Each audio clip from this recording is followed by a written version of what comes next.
चलिए, second point. The number of electron gained by the anode is equal to number of electron given by the cathode. It is very important and very basic point. ठीक है। For example, अगर हम ये equation लिख रहे हैं, हाँ बोलेगा ये क्या लिख रहा है, समझ नहीं आ रहा। अब समझ में आ रहा है?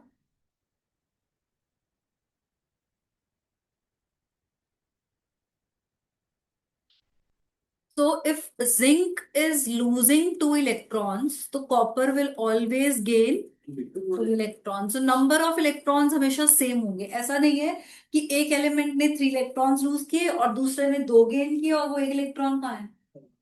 हवा में नहीं हो सकता है। So electron has to be balanced. तो अगर एक अनायन 2 इलेक्ट्रॉन्स लूज कर रहा है, तो सेकेंड जो आपका आयन होगा, it will always gain 2 electrons.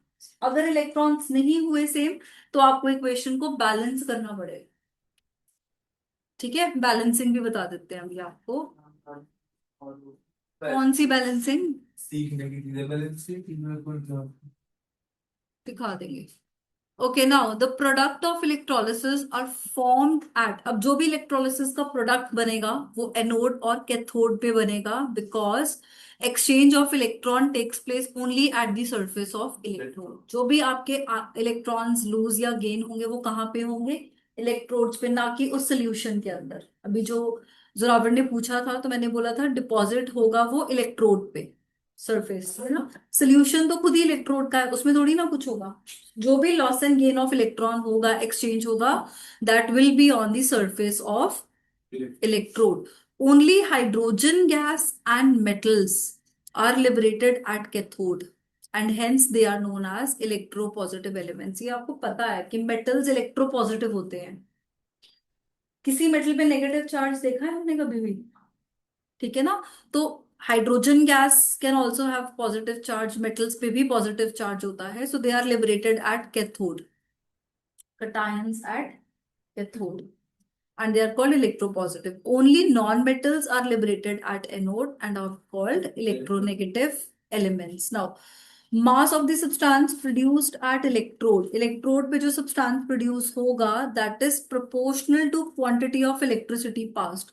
So mass is directly proportional to electricity. आपने कितना करंट पास किया है उस पर डिपेंड करेगा कि कितना मास डिपॉजिट होगा। क्लियर है? सपोज आपके पास एक इलेक्ट्रोलाइटिक टैंक है जिसमें आपने करंट डाला है 3 एम्पियर का, और एक और है, लेट मी मार्केट, ये एक्स है और ये वाला वाई है। एक्स में करंट है 3 एम्पियर और वाई में करंट है 5 एम्पियर। तो कहाँ कहाँ पे ज्यादा मास डिपॉजिट होगा, एक्स में या वाई पे? वाई पे, because mass is directly proportional to current. जहां करंट कम होगा वहां कम मास डिपॉजिट होगा, जहां करंट ज्यादा होगा वहां पे more mass will be deposited. ये फैराडे लॉ के अकॉर्डिंग है। There is a law, Faraday's law of electrolysis. ठीक है, फर्स्ट लॉ है ये उनका। नाउ, इलेक्ट्रोलिसिस का जो प्रोसेस है that is a redox reaction. क्या होता है रिडॉक्स रिएक्शन? एक ही रिएक्शन में रिडक्शन भी हो रहा है, In oxidation. which both oxidation and reduction takes place.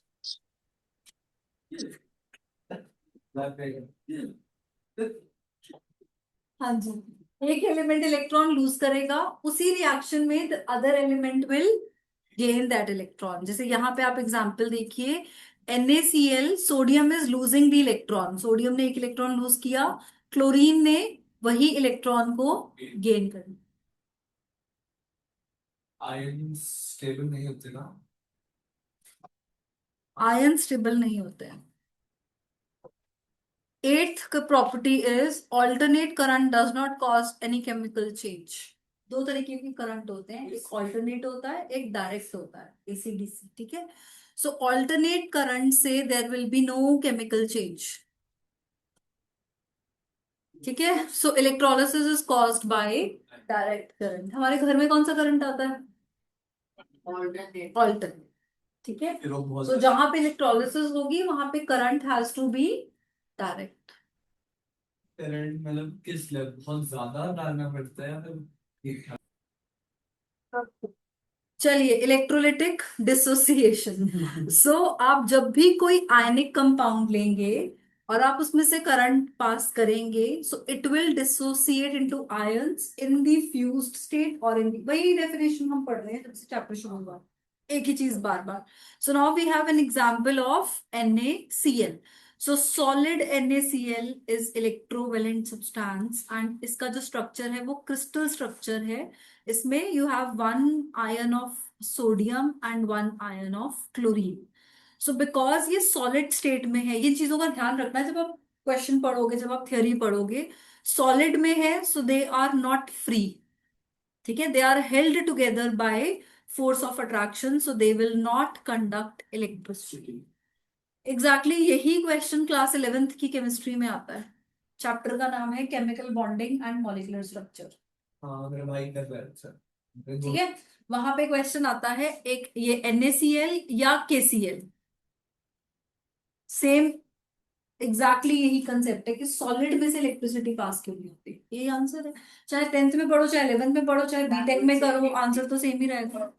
अब इसमें और क्या लैंग्वेज डालोगे, क्या डालना चाहते हैं, जापानीज, कोरियन, सब कुछ तो लिख दिया है उन्होंने. That they are not free because they are held together by electrostatic force. ज्यादा मन करे अपने आप को चतुर चालाक दिखाने का तो कोलम्बिक फोर्सेस लिख देना.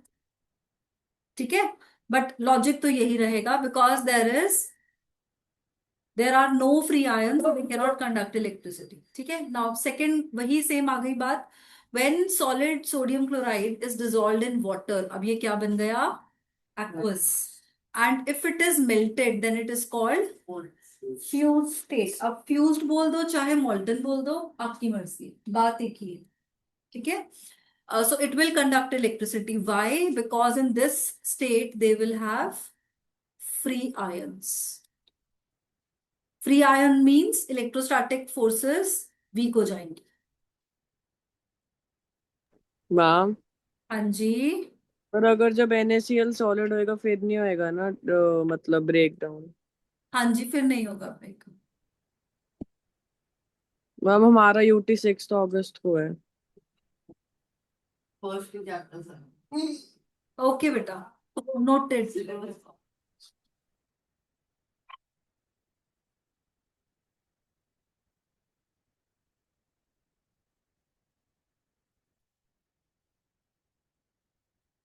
नाउ एक्वा स्टेट में जब आप NaCl को डिसॉल्व करते हो वाटर में, so what happens is oxygen contains a partial negative charge and hydrogen contains positive charge. So water के केस में water is a polar molecule. ठीक है, and there is a force of attraction between sodium. अब ये जो sodium है ये positive है, water is negative, so sodium will be attracted towards oxygen and chlorine will be attracted towards hydrogen. तो NaCl का जो अपना बॉन्ड है वो क्या बन हो जाएगा, वीक.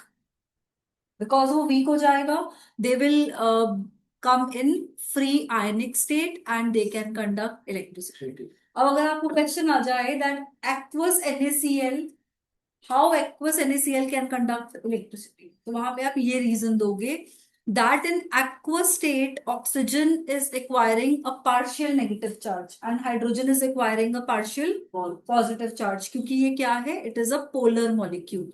Whereas NaCl में sodium is positive, chlorine is negative, so sodium will be attracted towards oxygen. ठीक है, O और Cl दोनों की तरफ अट्रैक्ट होगा, क्या दोबारा बोलो, NaO और Cl दोनों के साथ होगा.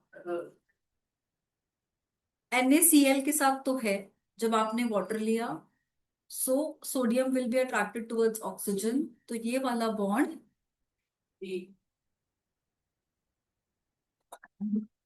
लिखा तो था. मैम ये होता कब है पर?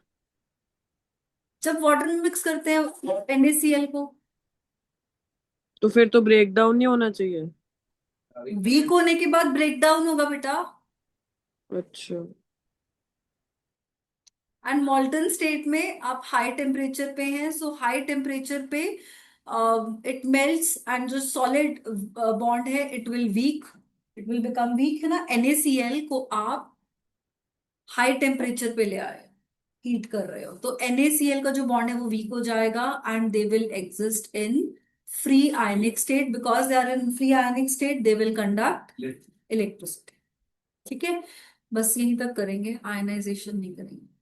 पानी आयनाइजेशन करने के तुम हालत में नहीं हो।